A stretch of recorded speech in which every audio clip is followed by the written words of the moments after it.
My name is Amanda Lane, and I always believed my father's love was the one thing I could count on, until the day I opened a letter in his handwriting, asking me for money he knew I didn't have. That envelope was the first crack in everything I thought I knew about my family, and now I'm unraveling secrets that someone has gone to great lengths to keep buried. Where are you watching this video from? Drop your location in the comments. I love seeing where everyone is tuning in from. Now let me take you to the moment it all started falling apart. It was a Tuesday evening, the kind where the sky turns soft like a watercolor painting outside the windows of my small Charleston home. I just made tea and kicked off my shoes when I saw it, an envelope on my side table. Yellowed at the edges, my full name in handwriting I could have recognized in a crowd of strangers. Dad's script. "Look at this," I said, lifting it with a nostalgic smile. Jake, my ex-husband, who by some strange twist of grace was still one of the few people I trusted, was perched on the edge of the sofa, flipping through his worn copy of Field and Stream. He leaned over casually. "Amanda, wait, that's not his penmanship." I froze. The warmth in my chest, that little flicker of comfort I felt just moments earlier, drained like bathwater. "What do you mean?" Jake held the envelope up to the light, his brow furrowing. "Your dad's handwriting curved under itself, remember? His A's always looked like little teepees. This is slanted, more rigid." He was right. My fingers trembled slightly as I pulled out the letter. I recognized the tone before I even finished the first line.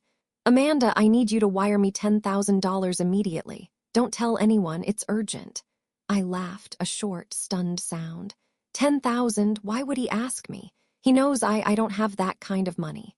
Jake didn't laugh. His eyes were narrowed, scanning the page like a man looking at a riddle carved into stone. "Does it say anything about why?" he asked softly. "Just that he's in trouble, and he wants me to send it by Friday. And not to contact him. He even added a little postscript, 'Just trust me like you always have.'" My voice wavered on the last part. I sank into the armchair as if the letter had weight. I hadn't heard from my father in over a year. That was nothing new. He was a quiet man, lived tucked away in North Carolina, mostly off the grid since my mother passed. But this felt wrong. Jake sat across from me now, elbows on his knees. "Amanda, when's the last time you saw him?" 2 Christmases ago," I swallowed. "He wasn't himself even then, and now this. Do you think he's in trouble? Maybe he's being blackmailed," Jake suggested, gently testing theories like someone checking for a pulse. I shook my head slowly. No. If he needed help, he'd never ask me for that much money. He knew I was struggling after the divorce. And he hated secrecy. He always told me lies rot people from the inside out. Jake leaned back, his expression unreadable. "Then it's not from him." We sat in silence, the air thick with unspoken questions. My heart thudded loudly in my chest, a strange combination of dread and confusion blooming in my ribs. "Maybe it's a scam," I said, hoping for the easiest answer. "Or some kind of cruel mistake." Jake reached into the envelope and pulled out the postmark. "Charleston, sent 2 days ago," I blinked. "That's local. And he doesn't live here," Jake added grimly. I read the letter again, every word suddenly jagged and sharp like broken glass. $10,000, no explanation, no contact, just, "Trust me." But this wasn't trust. This was fear wearing my father's voice. The next letter arrived a week later. I was kneeling in the front yard, hands deep in the fall soil, planting mums near the picket fence. It was one of those rare, quiet mornings when life didn't feel so complicated, until the mail truck pulled up and the driver gave me a polite nod as he handed me an envelope. Thicker this time. Same name. Same slanted, impersonated handwriting. I dusted my gloves off on my jeans and sat on the porch steps. The second I peeled the flap open, my stomach tightened. No request this time. Just a demand. "If you refuse to sign away your claim to any future inheritance, the courts will decide.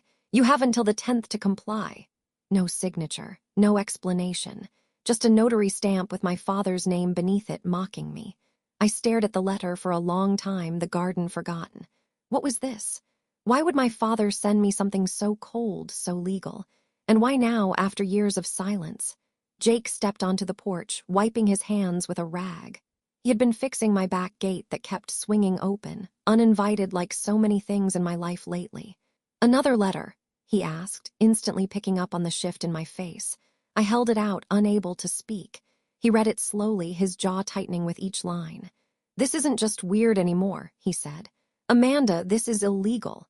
I looked up at him, the paper crackling in my grip. It's like someone's trying to erase me from his life, like they want to rewrite everything he left behind. Jake sat beside me, arms resting on his knees. "Could your father have changed his will? Maybe this is real and we're just late to the party." I shook my head. "He wasn't perfect, but he loved me. After my mom died, he called every Sunday, until Margaret moved in." Jake's eyes narrowed. "Your stepmother," I nodded. "She always had a way of turning everything sideways. Sweet to your face, icy behind closed doors. My dad pulled back from me after they got married, but he wouldn't do this." Not without a word. I folded the letter and looked out at the street. The morning air was turning brisk. A chill climbed the back of my neck and settled deep. "I think someone wants me to walk away," I said, "and they're hoping I'll be too scared to fight." Jake studied me carefully. "And are you?" "Not anymore." The lie hung there for a second longer than I wanted. Because the truth was, I didn't know if I had it in me. I'd barely survived the divorce, barely rebuilt anything that resembled a life.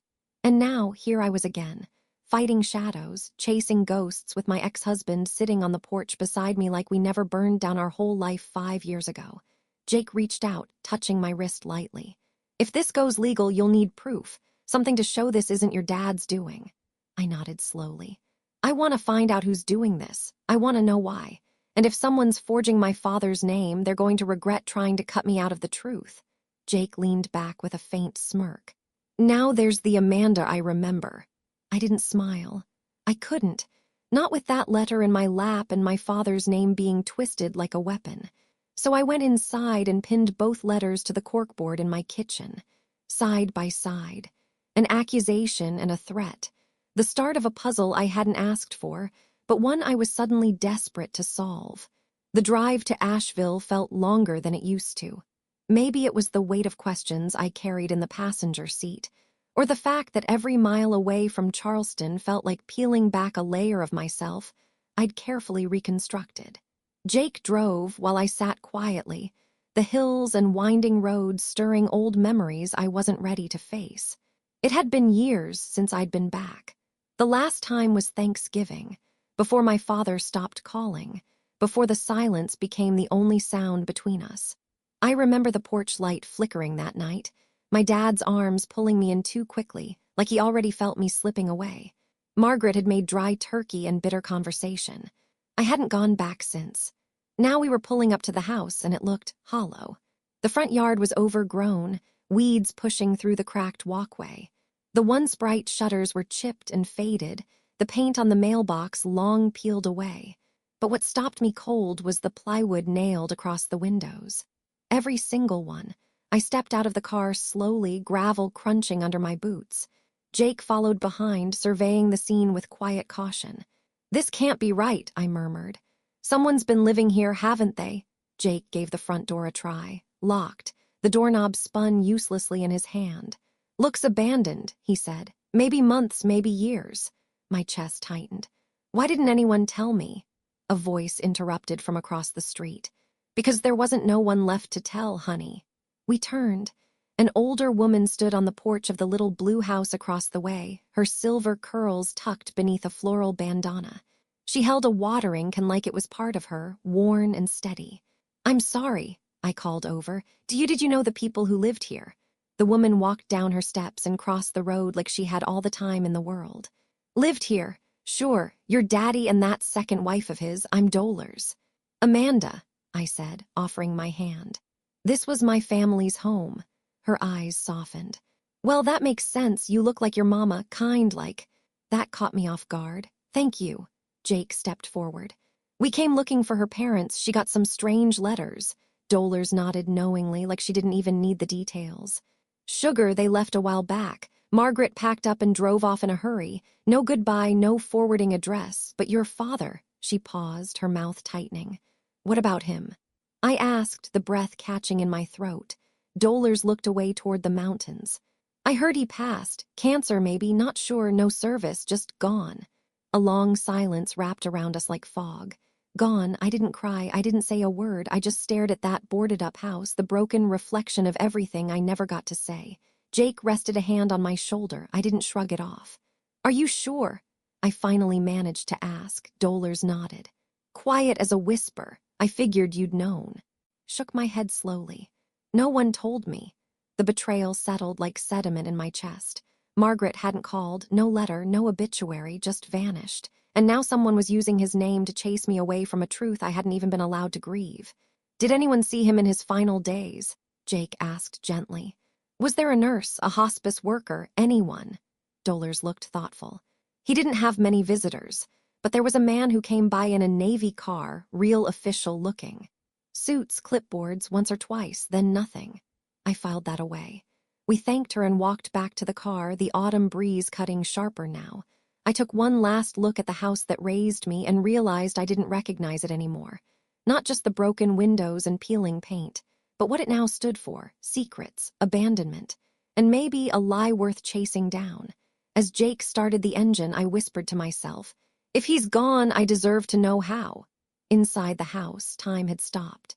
The air was thick with dust and memory. My fingers traced the edges of forgotten picture frames, still clinging to the walls like stubborn ghosts. The couch had been draped in a stained sheet.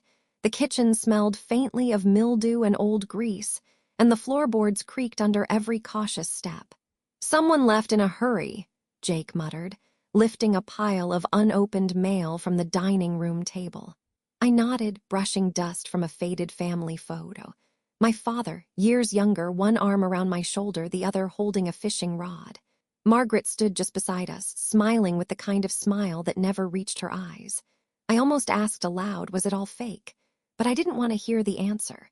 Jake wandered into the hall while I lingered in the living room, sifting through anything that might matter. I found an old journal in the bookshelf, but the pages were blank. A drawer full of loose change. Grocery lists that ended abruptly: milk, eggs, bread, and then, call Harold about. It just stopped there.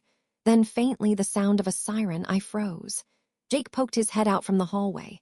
Amanda, do you hear that? I ran to the window. A sheriff's cruiser had pulled up to the curb.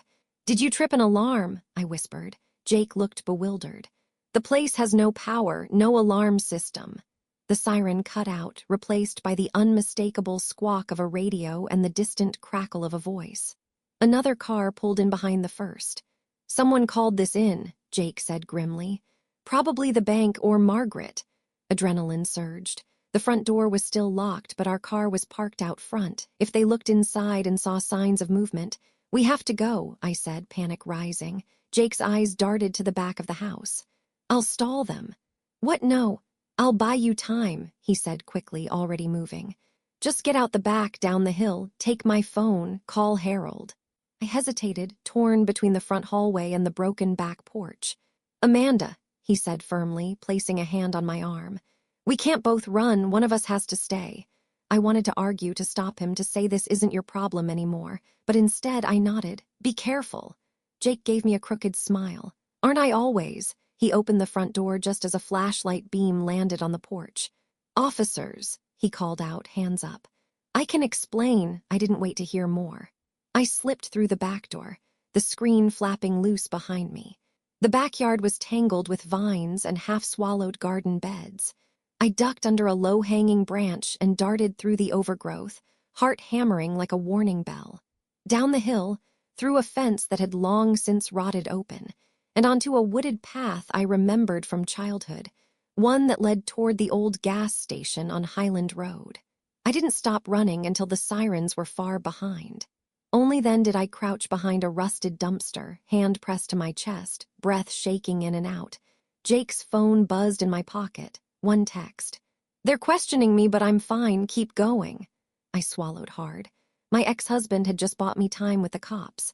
Why? Because some part of him still cared. Or maybe because Jake never did like being told to stay out of trouble. I stood, wiped dirt from my knees, and looked out toward the road. The gas station was still a few blocks off. There'd be a bus line from there. Maybe a diner with a phone. Somewhere I could think. I needed answers. But I also needed allies. Harold Emmons, my father's lawyer. He would know if there was a will, a death certificate, proof of anything. And if he didn't, then whoever was forging my father's name was more powerful and more dangerous than I'd imagined. By the time I reached Charlotte, I hadn't slept in nearly 30 hours. I spent the night moving like a ghost. First the gas station, then a bus, then a borrowed ride from a kindly stranger who thought I looked like someone who hadn't had a warm meal in days. She was right. Jake's phone had died sometime after sunrise, and I still hadn't heard from him. But I had to keep moving. If I stopped for too long, the weight of it all might pull me under. Harold Emmons's office sat on the third floor of a building that looked like it belonged in an old photograph. Red brick, brass plaque, ivy curling around the columns. The kind of place where things were done the proper way. When I walked in, the receptionist looked up with a startled blink.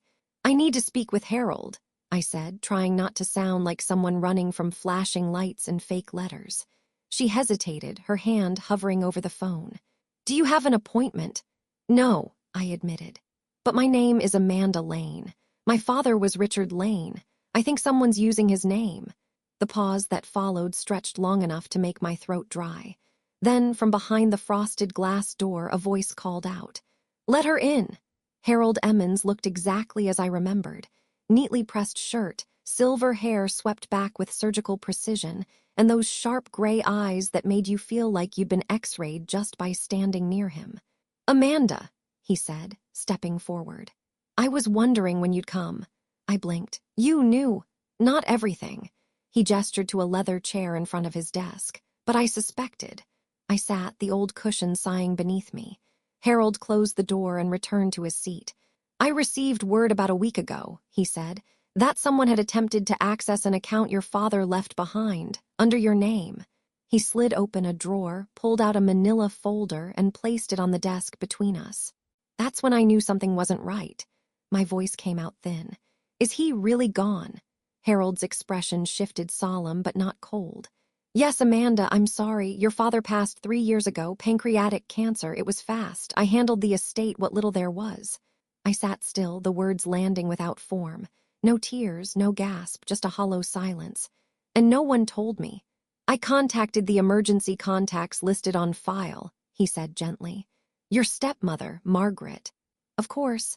She told me she'd informed you personally. She even signed a waiver releasing me from further obligation." My stomach twisted. "She never said a word, no funeral, no call, just silence." Harold gave a tight nod. "I believe you." He leaned back and opened the folder. "I've kept something in my safe, per your father's wishes. He left it with me a few months before he passed." He turned and retrieved a heavy-looking envelope from a locked cabinet. "This was meant for you if anything happened to him." I reached out with shaking hands, the paper thick and oddly warm from the safe. My name was written across the seal in my father's unmistakable handwriting. Not slanted, not forged. His real hand, my breath caught. "I haven't opened it," Harold added. "He asked me not to." I peeled it open slowly, like unwrapping something sacred. Inside was a single page and a small slip of paper. The letter was brief, just a few lines. "Amanda, if you're reading this, I've gone. I never wanted to leave things this way, but some truths have a habit of surfacing on their own. Go to the First United Bank in Atlanta. Box 117. What's inside is yours." Dad beneath it, a thin bank deposit slip. No dollar amount.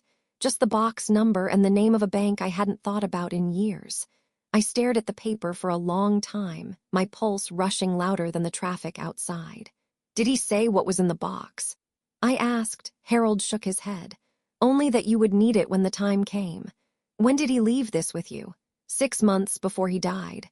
I folded the letter carefully. "Why didn't he tell me himself?" Harold studied me. "Perhaps he thought he still had time. Or perhaps he didn't trust the people around him anymore. People like Margaret." A question formed on my tongue, bitter and sharp. "Do you think someone's trying to erase me from his life?" Harold didn't blink. "If those letters you mentioned are real, Amanda, I think someone already tried." The office grew quieter once the letter was back in my bag. It felt heavier than paper should feel, like it carried the weight of years no one had told me about. Harold stood and crossed to the filing cabinet again, this time retrieving a leather-bound folder with a tarnished brass clasp. He returned to his desk and laid it gently in front of me. "This," he said. is everything I've kept on file for your father's estate. He unclasped it carefully, flipping past legal documents and property listings until he reached a sealed envelope tucked inside a plastic sleeve. He asked me to keep this locked in the safe as well, Harold said. Told me to give it to you only after you'd opened the letter. I reached for it with uncertain fingers. There was no name on the front, just that familiar, tightly pressed fold, the corners clean and deliberate. Inside, a second bank slip, smaller, more official. This one marked First United Bank, Atlanta. A key was taped to the back, silver, stamped with a number. My father's handwriting appeared again, this time just one line. Don't trust anyone until you know what's inside. A chill ran through me. Harold studied my face as I reread the note. He trusted you, Amanda. Whatever's in that box, he wanted you to have it. I swallowed, fingers brushing the key. But why hide it? Maybe he knew someone was watching, Harold said quietly. Maybe he didn't think he'd make it to tell you in person. I stared at the edge of the desk, that strange numbness setting in again, the kind you feel when you've passed through grief into something colder, something sharper. I don't know who to trust anymore, I admitted. I thought I was just getting a weird letter. Now it's a forgery, a funeral I was never invited to, and a key to something my father never even told me about. Harold was silent for a moment. Then he leaned back in his chair, folding his hands neatly. Can I offer you something you probably don't want to hear? I nodded warily. You're not wrong to feel betrayed, he said, but you're also not powerless. You came here, you asked the right questions, you're doing what your father hoped you'd do, look beneath the surface. I looked up, startled. You really believe that? I know it, Harold said, his voice even.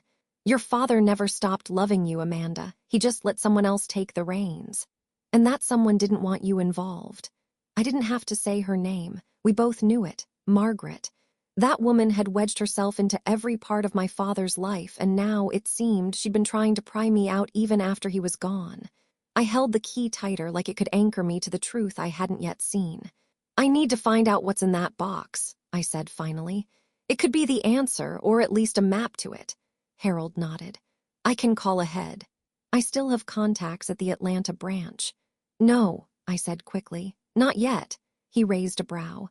I don't want anyone alerted before I get there, I said. If someone's already tried to forge his name, they might have eyes on everything. Harold gave a small, approving nod. Smart. He slid a business card across the desk. But take this. If you need help, legal or otherwise, you call me. No hesitation. I took it, slipping it into my wallet. Then I stood, letter and key in hand. Thank you, I said quietly. Harold gave me a long look. Be careful, Amanda. Whatever your father was hiding, someone went to a lot of trouble to keep it buried. I turned at the door, one hand already on the knob. I'm not afraid of trouble, I said, almost convincing myself. But as I stepped back into the hallway, I knew better. Trouble had already found me. The next morning, I was back in Charleston, standing beneath flickering courthouse lights and wondering how I got here again, bailing out the one person I thought I'd said goodbye to years ago. Jake. He looked tired when they brought him out, but not defeated.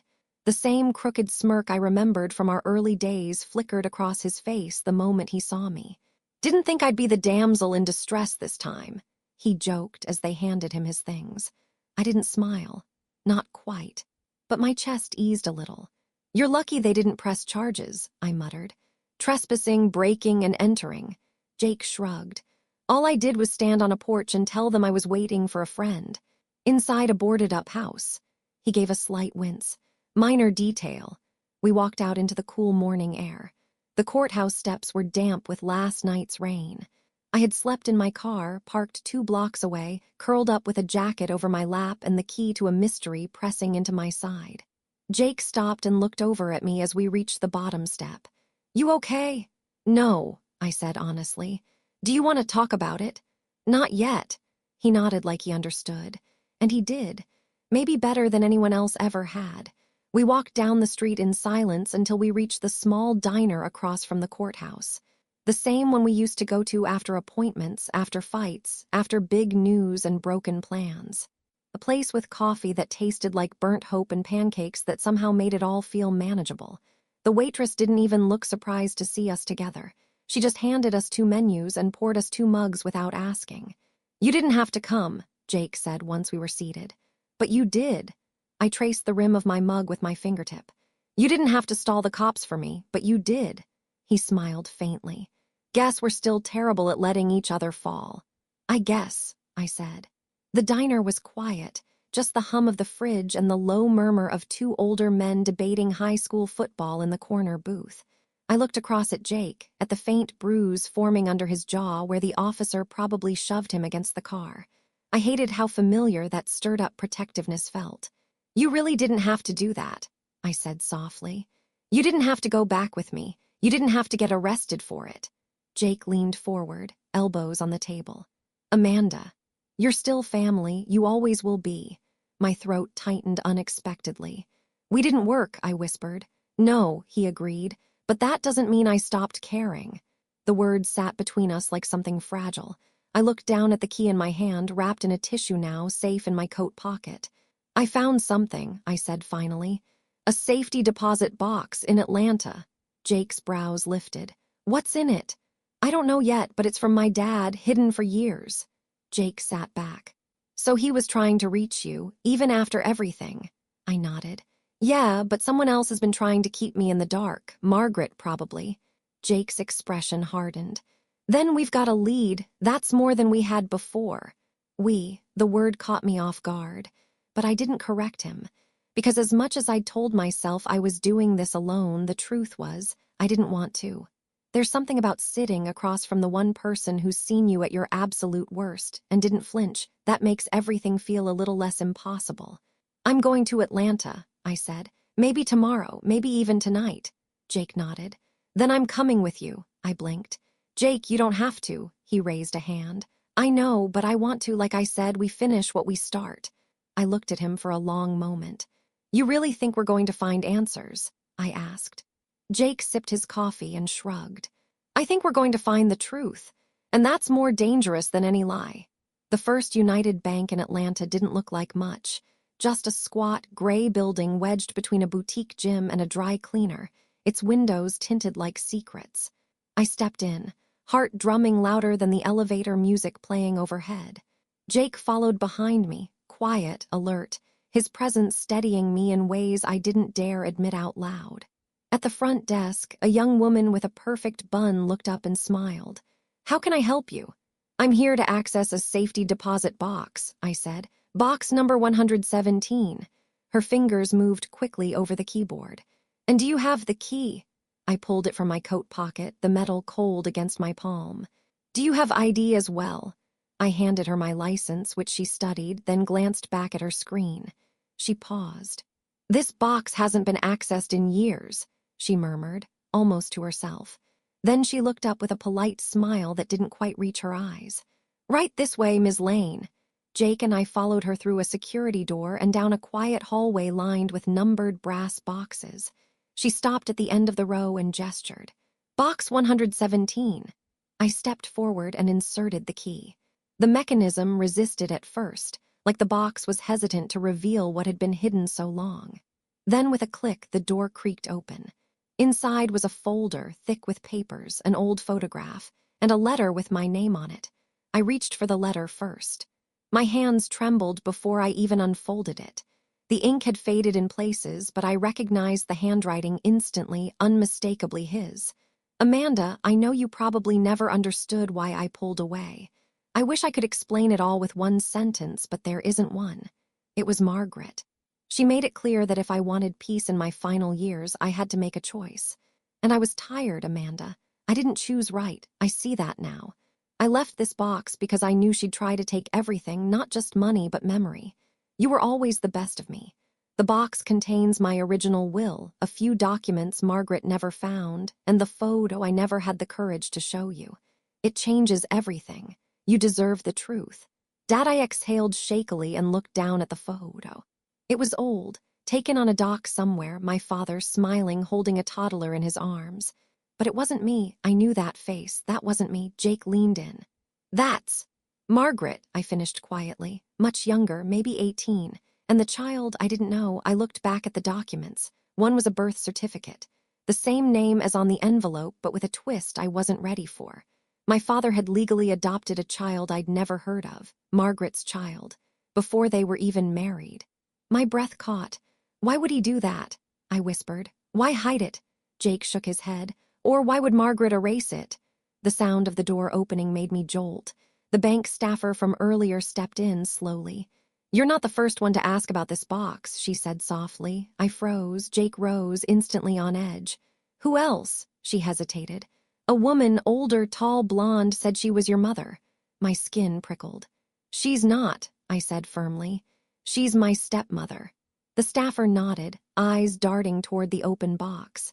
She didn't have the key, of course, but she kept asking, pressing.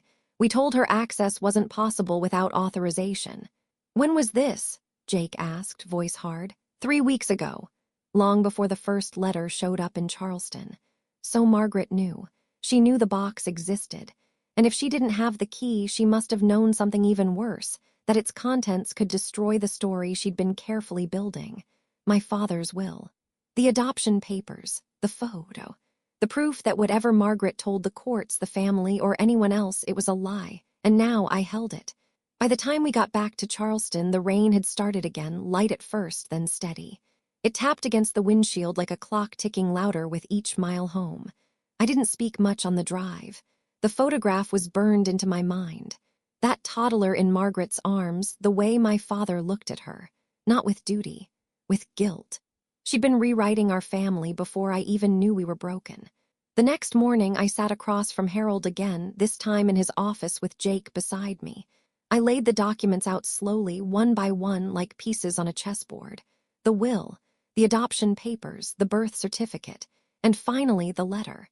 Harold adjusted his glasses and read in silence, his brow furrowing deeper with each line.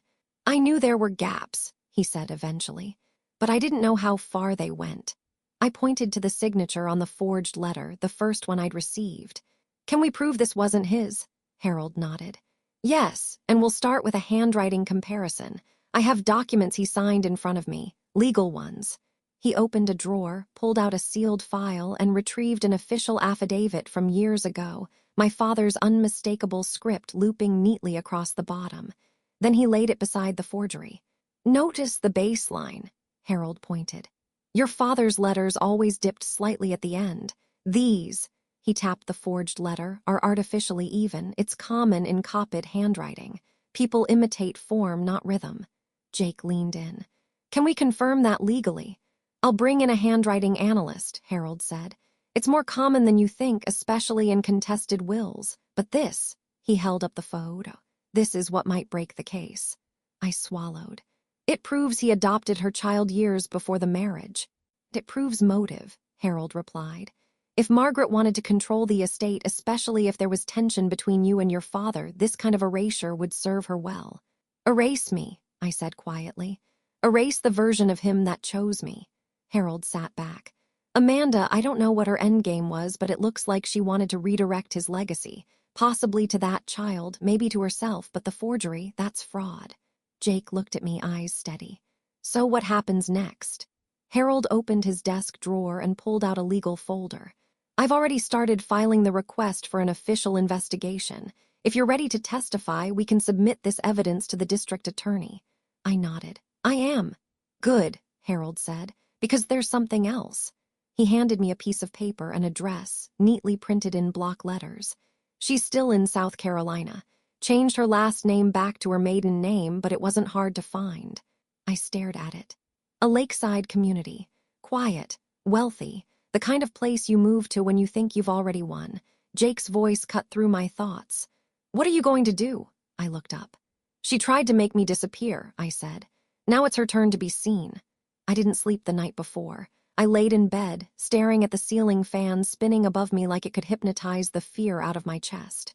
Every time I closed my eyes, I saw Margaret's face, cool, calculating, always 3 steps ahead. And then I'd see my father standing in that old fishing photo, smiling like everything was still okay.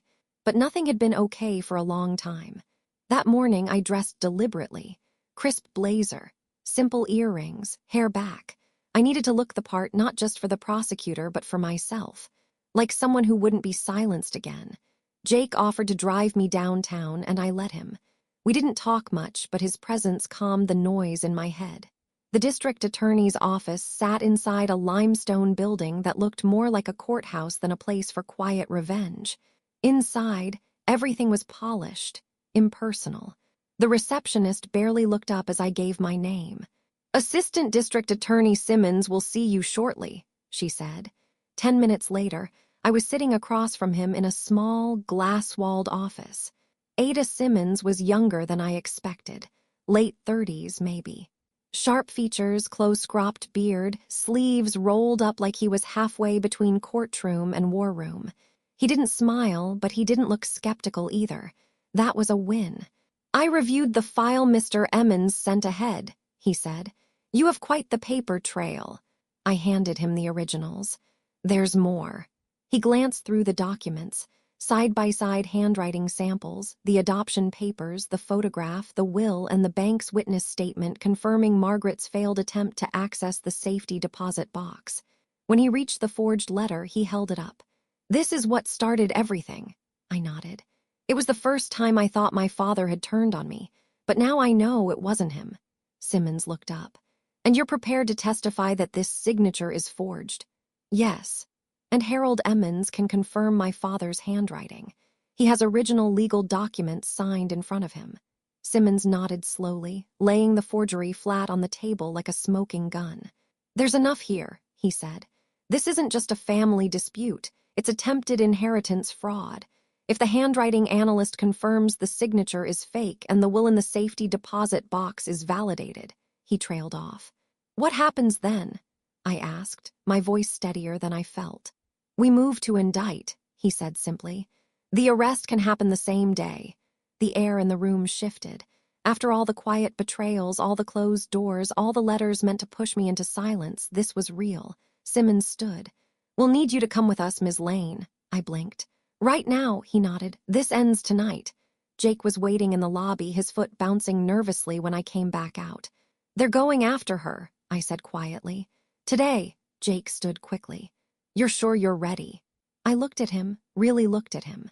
"She buried my father's name," I said. "She tried to erase me. I'm not just ready, I've been waiting for this since the moment that first letter arrived." Jake reached for my hand, his touch firm and grounding. "Then let's finish it." The three of us walked out of the office together into the late afternoon sunlight that felt sharper than it had in weeks. We weren't done yet, but justice was no longer a concept on paper. It was movement. It was truth. And it was headed straight for Margaret. The drive to Margaret's house felt like watching a storm form from the inside out. I rode in the back of the unmarked police SUV, flanked by Ada Simmons and two plainclothes officers. Jake followed behind us in his truck, just far enough to stay out of official sight. The closer we got to the lake, the quieter I became. Margaret had always been the kind of woman who dressed her lies in pearls and perfume. She never yelled, she wielded. Every smile was a maneuver. Every silence a sentence. I didn't know what I'd say to her, but I knew exactly what I needed her to hear. Her house was everything I expected: white shutters, manicured hedges, and a sweeping porch that screamed Southern charm. But underneath the gloss was a kind of stillness that didn't feel peaceful, it felt prepared. As if she'd known this day might come. The officers approached the door first, one stepping aside as the other knocked sharply. There was a pause. Then the door opened. Margaret stood in the threshold, wrapped in a soft pink sweater, silver earrings catching the last rays of the sun. Her face didn't shift when she saw me, not even a flicker of surprise. "I was wondering how long it would take you," she said smoothly. Simmons stepped forward. "Margaret Delaney, you're under investigation for inheritance fraud, forgery, and obstruction of probate documentation. You'll need to come with us." She gave a faint laugh, the kind that didn't belong in handcuffs. "Forgery? Really? Do you have proof?" "I do," I said, stepping out from behind the officers. "And it has your fingerprints all over it." Her eyes finally met mine, not soft, not regretful, just cold. "You were always so dramatic, Amanda," she murmured, "just like your mother, always looking for someone to blame." "No," I said clearly. "I was just silent. Now I've spoken and you've lost." Simmons nodded to the officers. One stepped forward, gently taking Margaret's wrists as he pulled out the cuffs. She didn't fight, she didn't flinch, but her mouth twisted just slightly, enough for me to see it, the venom still living beneath the surface. "You think this changes anything?" she hissed under her breath. You were never the favorite. He only left you crumbs out of guilt. No, I said, stepping closer. He left me the truth. You tried to bury it, but it survived you. The cuffs clicked into place. Margaret turned her face away as they guided her down the porch steps, past her flower beds and luxury car, and into the back of the cruiser like a queen unseated. I stood there for a moment, watching as her image shrank behind tinted glass. Jake came up beside me, hands in his pockets. Did it feel the way you thought it would? He asked softly. No, I said. It felt better. He nodded, glancing toward the lake. It's quiet here. Too quiet, I murmured. A breeze rustled the trees. Somewhere a bird called out over the water. The storm inside me had passed, but not without damage. Still, for the first time in years, I felt the fog begin to lift, because Margaret's grip on my father's legacy was finally broken, and mine had only just begun. It was overcast the morning I drove to the cemetery. Not stormy, not bright, just the kind of sky that holds everything in suspension, like the world was still deciding whether to cry or move on. I parked at the edge of the gravel path and walked the last few steps, the grass damp beneath my shoes. The cemetery was quiet, tucked beneath a stand of tall pine trees, the wind rustling just enough to break the silence. I hadn't been here since the funeral I never got. The stone was simple. Richard Lane, 1949-2020, loved quietly, remembered fiercely. I let my fingers graze the engraved letters. They felt colder than I expected.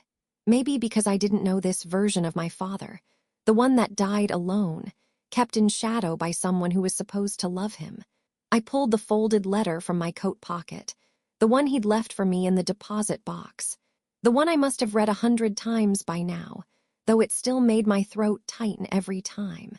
I crouched and placed it at the base of the headstone, anchoring it with a smooth river rock I'd found on the lake shore near Margaret's house. You let her twist things, I said quietly, but I know now you tried in the end. The wind caught my hair, sweeping it across my face like a curtain between me and the weight in my chest.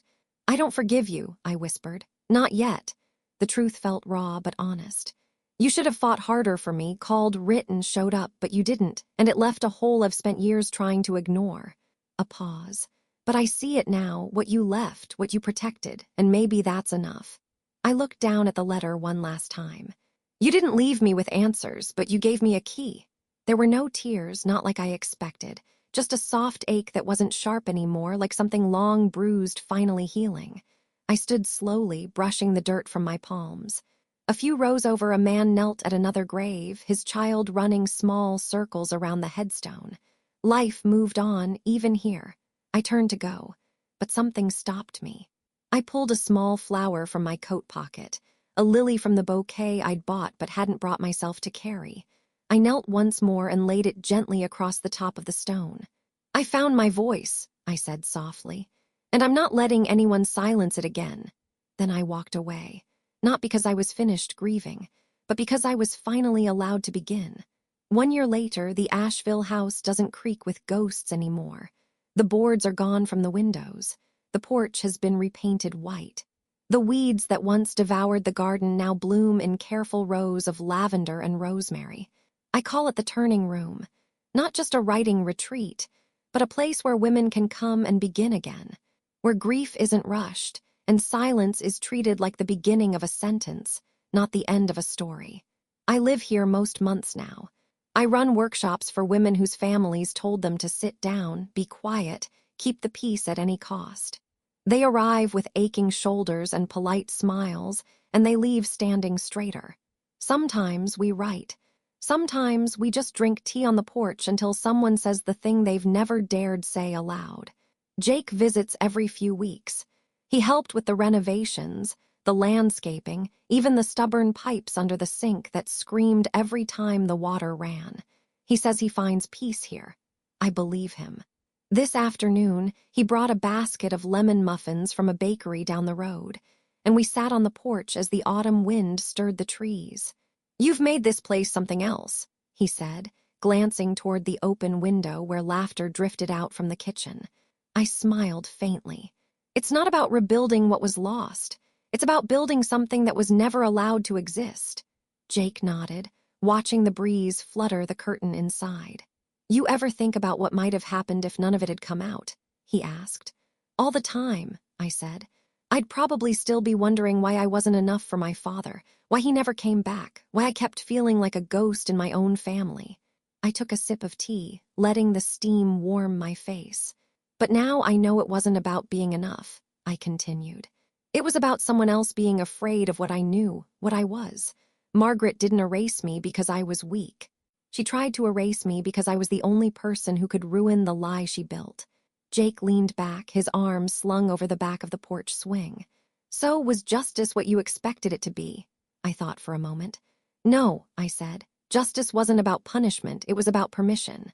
Permission. I looked out at the trees, turning gold and amber. To stop apologizing, to speak, to mourn on my own terms, to walk into my past, pick up the shattered pieces, and decide what not to carry. Jake nodded slowly, then smiled. "That's a kind of justice most people never get." "I know," I said quietly. "That's why I built this place, so more women can." The wind rustled again, lifting the pages of the notebook beside me. One of the women had written a poem that morning about mothers who disappear before they die and daughters who learn how to grow roots without permission. I pressed the pages back down gently. Not everything broken needs fixing. Some things need planting. If you've made it this far, thank you. Amanda's journey started with a single forged letter and ended with a life reclaimed. Where are you watching from? Drop your city in the comments. I'd love to know where these stories are reaching hearts. And tell me, have you ever had to find your voice again, even after someone tried to silence it? I read every single one. Until the next story, stay strong, stay kind, and stay true to the truth you know.